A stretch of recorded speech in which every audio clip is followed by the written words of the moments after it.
ونؤمن به ونتوكل عليه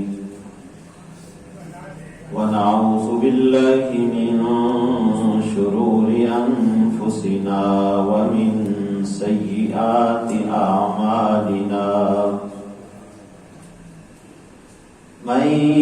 يهده الله فلا مضل له ومن يضلله فلا هادي له ونشهد أن لا إله إلا الله وحده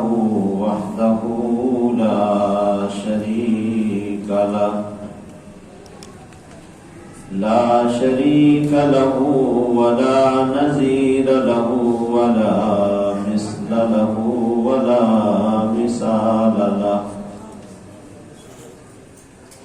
ثم نشهد أن سيدنا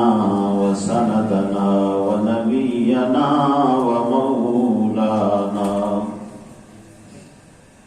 مؤيدنا مخدومنا منزومنا معصومنا مقصودنا أجدر الخلق جديرنا وأعظم الخلق وأشرف الخلق وأكمل الخلق وأجمل الخلق من الحسن والسدارة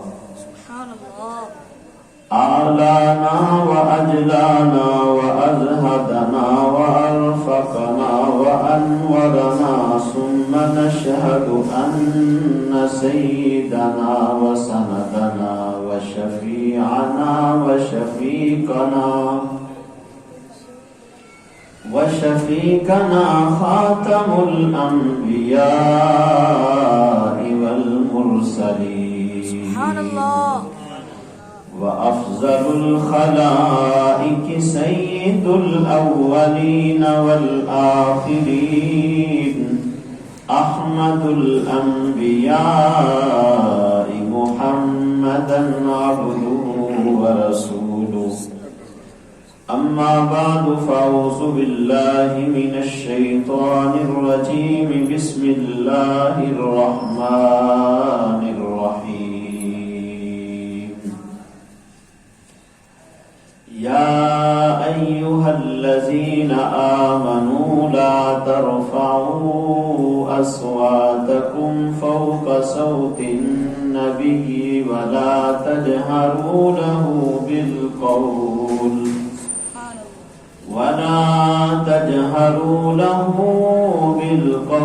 كجهر بعضكم لبعض أن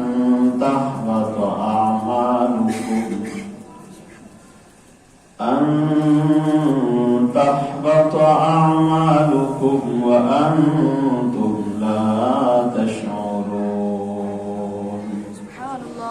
إن الذين يغضون أصواتهم عند رسول الله أولئك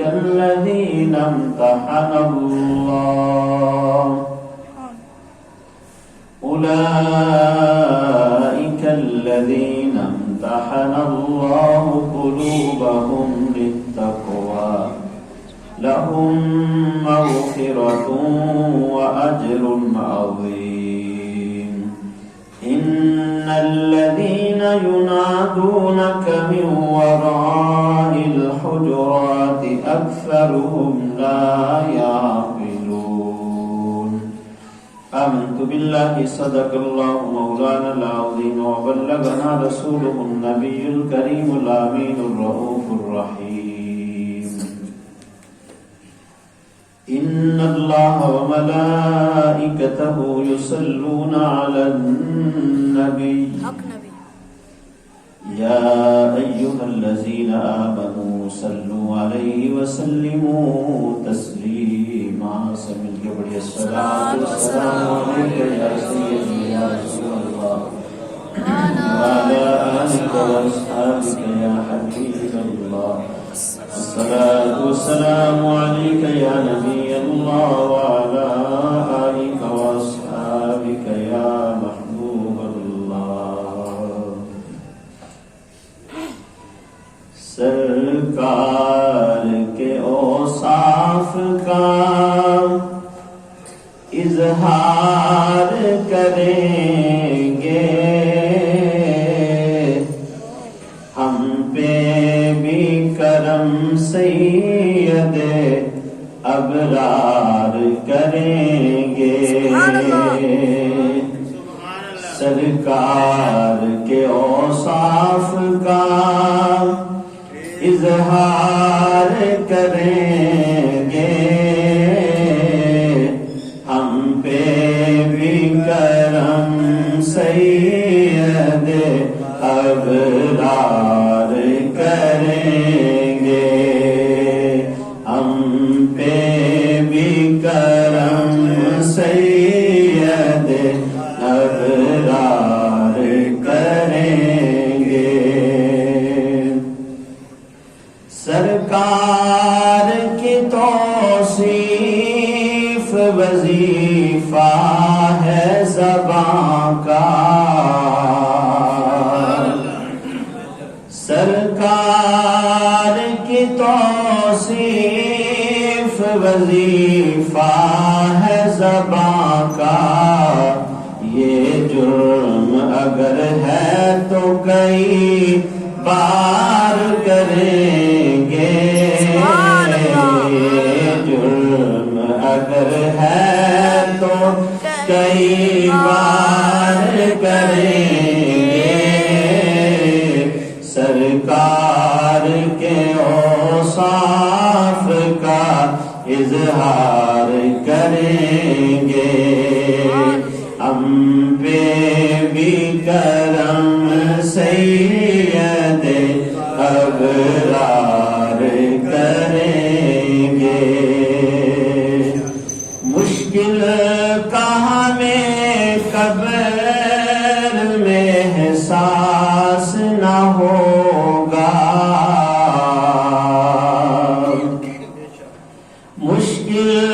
میں ہمیں قبر میں احساس نہ ہوگا، ہم سرور کونین کا دیدار کریں گے، ہم سرور کونین کا دیدار کریں گے،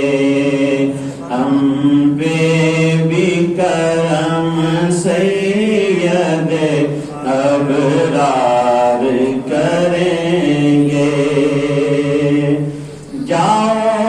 تو مدینے تو سنو کان لگا کر، جاؤ تو مدینے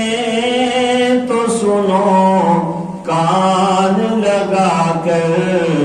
سرکار کی باتیں درو دیوار کریں گے، ہم پہ بھی کرم سید ابرار کریں گے۔ جس روز کوئی اور مددگار نہ ہوگا، جس روز کوئی اور مددگار نہ ہوگا، اس روز شفاعت میری سرکار کریں گے۔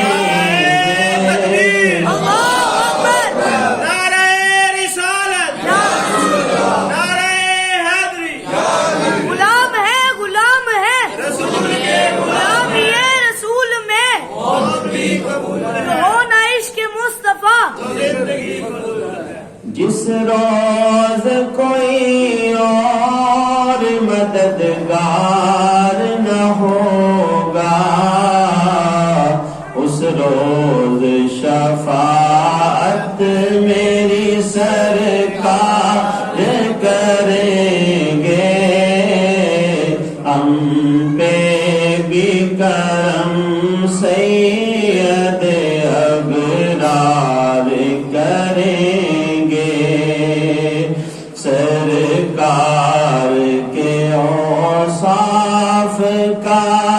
اظہار کریں گے، ہم پہ بھی کرم سید ابرار کریں گے۔ اللہ جل جلالہ و احسن شانہ و تم برہانہ کی حمد و ثنا آقا نامدار مغفر موجودات سید المرسلین خاتم النبیین حامی بے کساں شافی یوم جزا احمد مجتبی جناب محمد مصطفیٰ صلی اللہ علیہ وآلہ وسلم کے دربار گوہربال میں ہدیہ درود و سلام عرض کرنے کے بعد نہایت ہی قابل قدر معزز بزرگوں دوستو السلام علیکم ورحمۃ اللہ وبرکاتہ۔ آپ کے سامنے سورہ حجرات کی 3 آیات مبارکہ تلاوت کی ہیں۔ دعا ہے اللہ تعالیٰ اسی کے ضمن و ذیل میں کچھ معروضات عرض کرنے کی توفیق عطا فرمائے اور ہم سب کو سن سنا کر عمل پیرا ہونے کی توفیق عطا فرمائے۔ اللہ رب العالمین نے سورہ حجرات کے اندر ارشاد فرمایا، ویسے تو سورہ حجرات ساری آداب مصطفیٰ سے بھری پڑی ہے، لیکن میں نے 3 آیات مبارکہ کا انتخاب کیا ہے۔ کوشش کروں گا اسی کے مطابق اپنی گفتگو کو لے کر چلوں۔ اللہ رب العالمین نے اپنے پیارے حبیب صلی اللہ علیہ وآلہ وسلم کے آداب کو سکھاتے ہوئے ارشاد فرمایا، یا ایھا الذین آمنوا، اے ایمان والو، لا ترفعوا اصواتکم فوق صوت النبی، نبی صلی اللہ علیہ وآلہ وسلم کی آواز سے اپنی آواز کو بلند نہ کرو، ولا تجہروا لہ بالقول کجہر بعضکم لبعض، بلکہ ایسے جس طرح تم ایک دوسرے کے ساتھ آواز بلند کرتے ہو یا باتیں کرتے ہو بولتے ہو، اس طرح بھی نہ بولو، یعنی جس طرح آپس میں آپ بولتے ہو اس طرح بھی نہ بولو، کیونکہ یہ آداب مصطفیٰ ہے۔ وَلَا تَجْهَرُوا لَهُ بِالْقَوْلِ كَجَهْرِ بَعْضِكُمْ لِبَعْضٍ أَن تَحْبَطَ أَعْمَالُكُمْ، کہیں ایسا نہ ہو کہ تم جس طرح ایک دوسرے کے ساتھ باتیں کرتے ہو اسی طرح بارگاہ رسالت کے اندر اگر تم باتیں کرو گے، ان تحبط اعمالکم، تمہارے اعمال حبط کر لیے جائیں گے، وانتم لا تشعرون، اور تمہیں شعور بھی نہیں ہوگا۔ نبی صلی اللہ علیہ وآلہ وسلم کی آداب کے حوالے سے یہ آیہ مبارکہ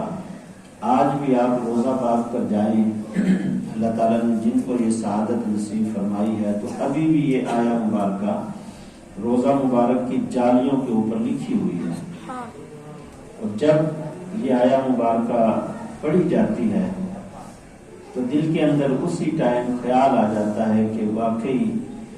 یہ آداب مصطفیٰ کا اللہ تعالیٰ نے جو پیمانہ عطا فرمایا ہے نا، اپنی آواز کو بلند نہ کرنے کا حکم اللہ نے قرآن میں دیا ہے، اور آج بھی جب وہاں جاتے ہیں تو اپنی آوازوں کیا جو عشق والے ہوتے ہیں تو وہ تو کہتے ہیں لے سانس بھی آہستہ کہ یہ دربار نبی ہے، وہ تو اپنا سانس لیتے ہوئے بھی ایسے کہتے ہیں کہ سانس کی بھی آواز نہ آئے، کہیں ایسا نہ ہو کہ مصطفیٰ صلی اللہ علیہ وسلم کی بارگاہ میں بے ادبی ہو جائے۔ یہ عشق والے ہیں جو سانس کی بات کرتے ہیں، لیکن اللہ نے تو لا ترفعوا اصواتکم اپنی آواز کا ذکر کیا ہے۔ ہم فتویٰ نہیں لگاتے کہ سانس وہاں کوئی سانس کی آواز آ جائے تو کوئی بے ادبی ہو جائے گی، لیکن وہ اپنا ایک عشق ہے ان کا، عشق والے وہ کہتے ہیں آداب مصطفیٰ کا لحاظ رکھنا ہے تو سانس بھی آہستہ لے، کہیں بے ادبی نہ ہو جائے۔ تو اللہ تعالیٰ نے یہاں اپنی آواز کو آہستہ رکھنے کا حکم ارشاد فرمایا۔ اب یہاں اس آیہ مبارکہ میں 2 چیزیں ہیں۔ پہلی بات اللہ رب العالمین نے فرمایا ان تحبط اعمالکم، تمہارے اعمال حبط کر لیے جائیں گے۔ حبط اور ضبط میں فرق ہے۔ حبط کیا ہے اور ضبط کیا ہے؟ آپ یوں سمجھیے کہ جب کسی کا مال پہ قبضہ کر لیا جائے لڑائی کے دوران تو وہ مال ضبط کر لیا جاتا ہے، لیکن اگر اس کے کوئی جاننے والا آ جائے یا ان کے ساتھ صلح ہو جائے تو آپ کہیں جی یہ مال واپس ہو جائے گا، تو وہ ضبط کیا ہوا مال واپس ہو جاتا ہے۔ حبط وہ ہے جو مال لے لیا جائے اور اس کو ختم کر دیا جائے، دوبارہ واپس نہ ہو سکتا ہو۔ اللہ رب العالمین نے یہاں یہ نہیں فرمایا کہ تم کہیں بے ادبی ہو جائے تمہارے اعمال ضبط کر کے پھر تمہیں اجر دیا جائے گا، فرمایا نہیں، بلکہ تمہارے اعمال ختم کر دیے جائیں گے اگر تم نے ادب مصطفیٰ کا خیال نہ رکھا۔ تو یہاں کوئی معمولی بات نہیں ہے، اگر آداب مصطفیٰ کا خیال کوئی نہیں کرتا تو اللہ تعالیٰ اس کے اعمال ضائع فرما دیتا ہے۔ اور اس سے اگلی بات بڑی اہم، وَأَنْتُمْ لَا تَشْعُرُونَ، تمہیں شعور بھی نہیں ہوگا، پتہ بھی نہیں چلے گا۔ انسان کو کوئی گناہ کرتا ہے، کوئی غلطی کرتا ہے تو اسے پتہ چل جاتا ہے کہ میں نے یہ گناہ کیا ہے، میں نے یہ جرم کیا ہے، تو اس سے اوائڈ کرتا ہے، رکتا ہے کہ میرا یہ گناہ ہے، یہ میرا جرم ہے، میں اس سے بچوں۔ لیکن ایک بندے کو پتہ ہی نہیں وہ جرم کیے جا رہا ہے تو وہ کیسے بچے گا؟ اللہ رب العالمین نے یہاں ارشاد فرمایا کہ ان تحبط اعمالکم وانتم لا تشعرون، تمہیں شعور ہی نہیں ہوگا، پتہ ہی نہیں چلے گا۔ تو یہ آداب مصطفیٰ کا خیال رکھنا یہ بہت ضروری ہے۔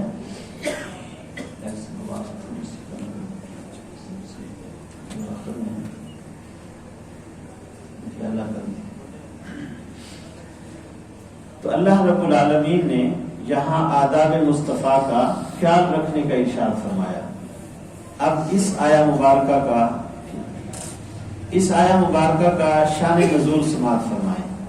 یہ آیہ مبارکہ جب نازل ہوئی، اللہ رب العالمین نے حضرت ثابت بن قیس رضی اللہ تعالیٰ عنہ، آپ صحابی رسول ہیں، انصاری صحابی ہیں، انہوں نے جب یہ آیہ مبارکہ سنی تو دل کے اندر خیال کیا کہ میں تو تھوڑا سا انہیں اونچا سنائی دیتا تھا،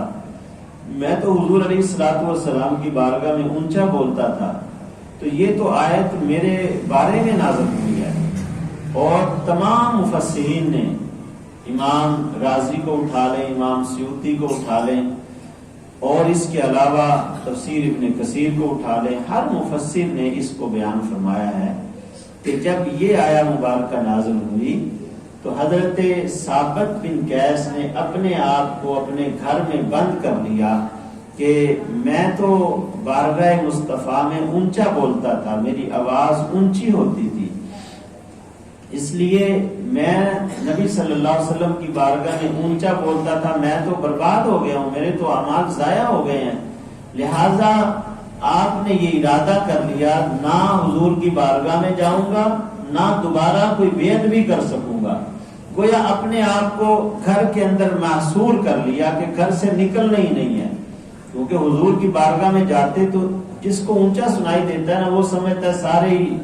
ایسے اونچا سنتے ہیں اور وہ اونچا بولتا ہے۔ تو اس لیے حضور علیہ الصلوۃ والسلام کی بارگاہ میں اس نے کہا کہ میں نہ جاؤں اور نہ مجھے دوبارہ کوئی ایسی بے ادبی ہو، لہٰذا پہلے اعمال میرے ضائع ہو گئے، گھر میں رویا، اللہ کی بارگاہ میں معافی مانگ رہا ہے کہ یا اللہ میرے سے یہ کیا ہو گیا ہے، میرے سے بڑا گناہ ہو گیا کہ حضور علیہ الصلوۃ والسلام کی بارگاہ میں اونچی بولتا رہا۔ اور یہ آیہ مبارکہ شاید میرے لیے نازل ہوئی ہے، لا ترفعوا اصواتکم، اپنی آواز کو بلند نہ کرو نبی صلی اللہ علیہ وسلم کی آواز سے۔ اب یہ صورتحال جب نبی صلی اللہ علیہ وآلہ وسلم نے دیکھا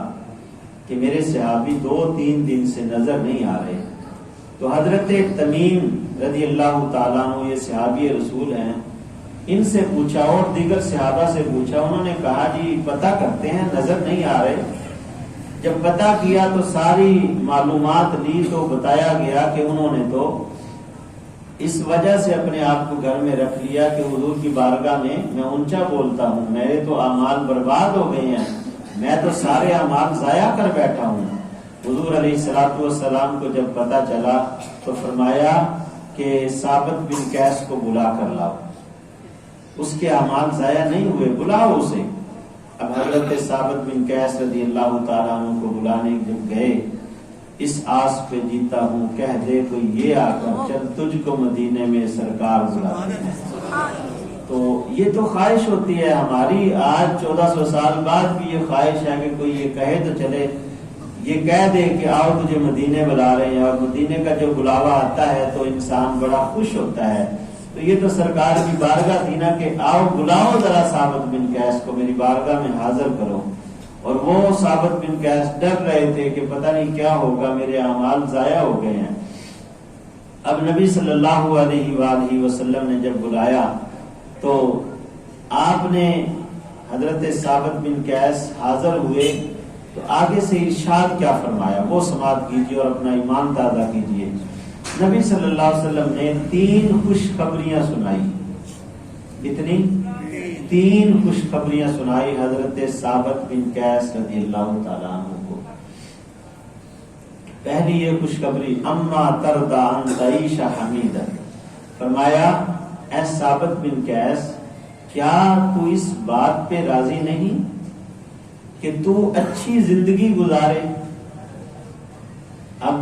یہ نبی صلی اللہ علیہ وسلم ارشاد فرما رہے ہیں کہ تو کہہ رہا ہے کہ میں لٹ گیا، برباد ہو گیا، میرے اعمال ضائع ہو گئے۔ نہیں، اما ترضى ان تعيش حمیدا، کیا تو اس بات پہ راضی نہیں کہ اچھی زندگی گزارے؟ گویا کہ تو اچھی زندگی گزارے گا۔ آگے فرمایا وَتُقْتَلُ شَهِيدًا، اور تجھے شہید کیا جائے گا، وَدَخَلَ الْجَنَّةَ، اور تو جنت میں داخل ہوگا۔ اب یہ 3 خوشخبریاں حضرت ثابت بن قیس رضی اللہ تعالیٰ عنہ کو دی، اور جب حضرت ثابت بن قیس آئے نا، سرکار نے فرمایا ثابت بن قیس میرے گلے لگ جا، تو کہہ رہا ہے میں لٹ گیا، برباد ہو گیا۔ نہیں، تیرے اعمال ضائع نہیں ہوئے، کیونکہ تیرے اندر کوئی ایسی گستاخی نہیں تھی، اور یہ تیرے لیے آیا مبارکہ نازل نہیں ہوئی۔ تو ادب کے لیے چپ کر کے بیٹھ گیا ہے، تو نے تو بے ادبی نہیں کی ہے، لیکن سن لے تیری اب اگلی جو زندگی ہے بڑی اچھی زندگی گزارے گا، پھر اللہ تعالیٰ تجھے شہادت کا رتبہ عطا فرمائے گا، پھر شہید ہونے کے بعد اللہ تجھے جنت میں بھی داخل فرمائے گا۔ اور یہ حضرت عمر فاروق رضی اللہ تعالیٰ عنہ کے دور میں آپ کو شہید کیا گیا۔ آپ اندازہ لگائیں، نبی صلی اللہ علیہ وسلم کو یہ پتا تھا یہ میرا